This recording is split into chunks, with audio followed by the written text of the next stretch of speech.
Hello and welcome to Tonalist Painting with M. Francis McCarthy. This is your painter in residence, M. Francis McCarthy. And the painting I'm bringing you today is an 8x10. It's called From the North, and I painted this back in March, fairly recently. As a matter of fact, this is another one of those ones painted over the top of a failed painting. I do not recall what painting that was, but that's a blessing since it's gone and I don't have to look at it anymore. Actually, this particular scene I painted once much larger, and it's currently hanging up in my mom's bedroom there in California. I painted this back in 2000. I painted the scene originally back in 2011, and I had actually sent it to a gallery there, and one of my visits back home to see my family checked in on the gallery only to discover that they had it in their storage room. So I took it and I left it there with my mom and my sister, and it's currently decorating their home. And it was a pretty good painting. This one is actually better, and I just I know more now, I guess. I wouldn't say my technical ability with the brush is significantly different, although it probably is too. Who knows? It's hard to say.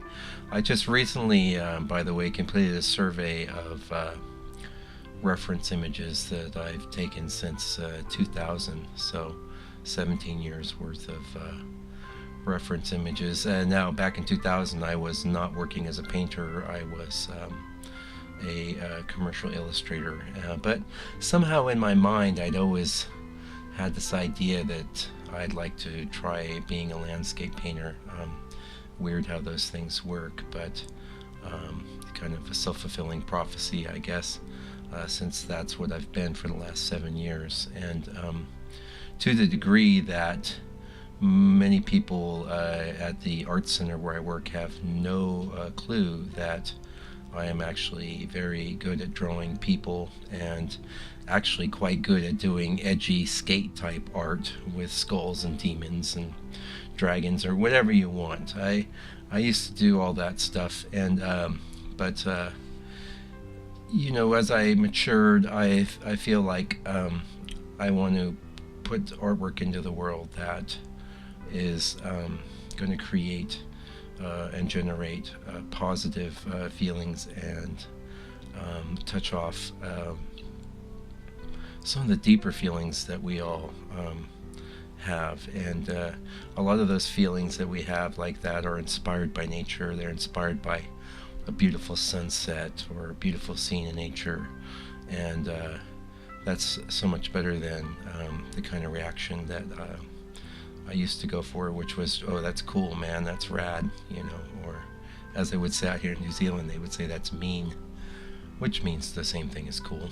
But anyway, I thought going through when I covered up these old paintings with the layer of the old burnt umber, and was looking around at things I kind of had an eye towards this museum show. I was thinking, well, there's some scenes I painted before I'd like to paint again. And the whole pretty much series that of at least not the 25 days of tonalism stuff, but the stuff of mine that I've showed you, I've actually, most of the paintings I did in March, I've put up on video. There's only one that I wasn't super stoked with.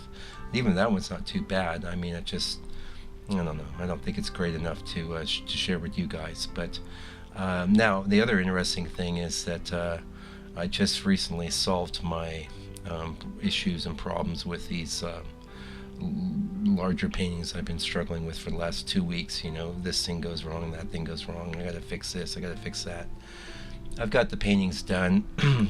You know, frankly, when you have to go in and start fixing things, I think the painting suffers for it. So these paintings may not be as great as they would have been if everything had just been totally stellar out of the gate. But down there in my garage, I've got about, I think it's 7 or 8 paintings, larger paintings, and about I don't know, 20 different studies that are all the recent studies I've done that I'll be doing photography on tonight, and preparing archive videos, and so hopefully I'll even have, well, let's be ambitious, but I hope to have one of those ready to share with you next Sunday.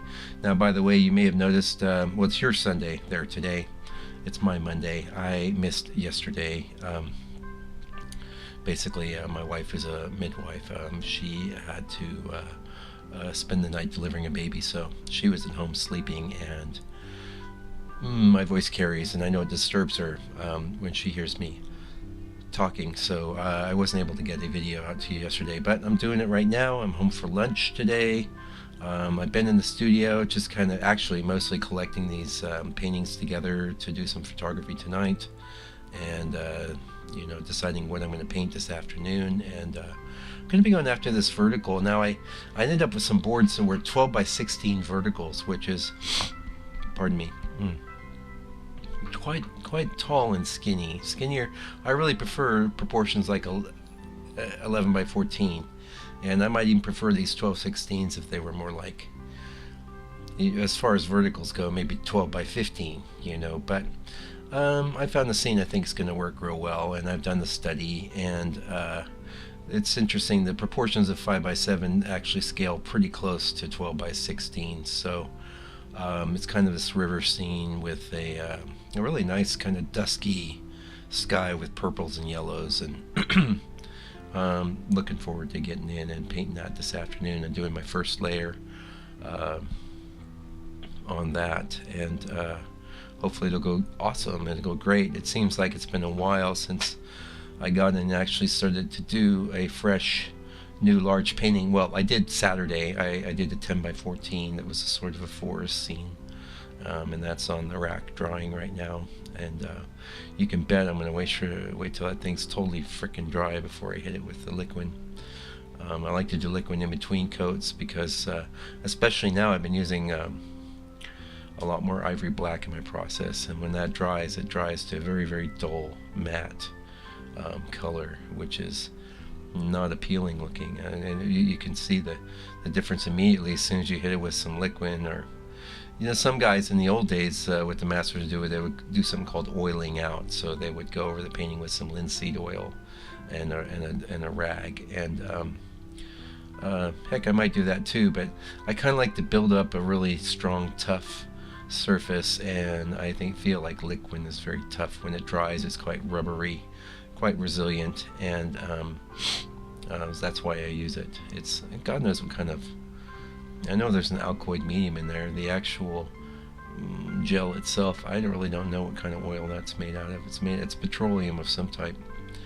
Anyway, that's what I'll be getting into today, and I've got actually 9 large ones lined up, which is sort of more than I have been going at. Usually I've been going after passes of 5, but the reality is it's actually been, you know, 5 here and then another 4 there right afterwards, and then I'm doing the photography when all 10 are done anyway. That's kind of what's happening with the stuff that's done in the garage waiting to get photographed. And so I thought, heck with it, I'm just gonna set up 9 and go after them. I won't go much past that because what happens is you get this big time lag, but I try to do almost everything. In fact, I had a question on the blog from somebody asking whether I work wet on wet, and the answer is I work wet on wet. Like when we're doing, if you're looking at this video right now, you can see I'm still painting over the ground color. Everything I do there is wet on wet, and I always have a goal to do as much of the painting there and then as I can. And there's once or twice a year I feel like the painting's fine. In fact, I have one down in the garage just like that, and we recently did one on the blog and the video channel, which was only 1 color pass, and that would be, is it wet on wet? I don't know, because I'm actually painting over a drawing, so I don't know. The real question is it direct or indirect? And I'm almost always working indirect. I'm working in stages, and the reason I do that is I feel it supports me like at this drawing stage, it usually takes me 20 minutes, a half hour, maybe even 40 minutes if it's a complicated scene to draw. I draw it with a brush and some black paint. These days I've been doing that on the burnt umber. And you know, it's not really, doesn't stand on its own, especially on the burnt umber, because the black is quite dark against an already dark ground color. But it gives me a place to get started, so when I come in with the color, I can focus on color. And you know, trying to be I've gone through phases where I was more concerned with gestural, flourishing brushwork. These days I just do my best to get it all down, and I am invariably will have a second pass where I'm working wet over dry, and what I do there is I soften certain things, I correct little things here and there, I bring things up so there's more pop, you know, and I like to do a bit of dry brushing and glazing and things like that, which you cannot do when I'm wet. It's impossible. I backed off from glazing to a large degree. The exception might be putting a bit of a yellow tint into some areas that might be white clouds or whatever.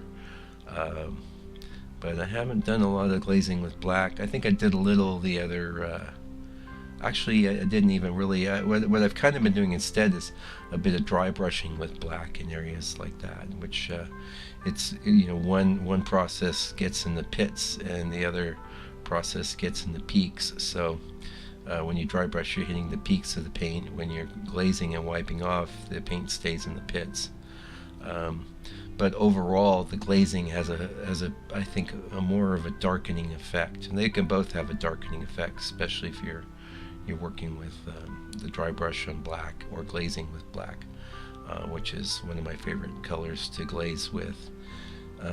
Anyway, we're getting kind of close to the end here now. I have talked to you guys about the Saatchi art page. I just put another, I think, 4 things up yesterday, which was my Sunday. So, and like I say, I'm looking at them right now. I've got about 20 paintings here, about half of them 5x7 studies, and the other half a lot of 8x8s and 8x10s, because I had a whole year where that was 2 years almost. That was the only sizes I was painting. So one of my reasons for getting into Saatchi is so that I have a place to sort of sell all of these 8x10s I've done. And we'll see how it goes. But if you're interested in ever getting something of mine, that's the best place to do it, and everything's priced. I price things out so that it accommodates for the shipping, and so you're really getting a pretty good value there at Saatchi, I think, and that's the idea behind it. But also, if you enjoy this channel, click subscribe. I really like that when people subscribe. And you can follow my work at my website, which is landscapepainter.co.nz. You can follow my blog through there. The blog will contain a higher resolution image of this painting we're doing today, as well as a couple good detail images, so go check that out. We'll be back next week. Meanwhile, take good care and stay out of trouble.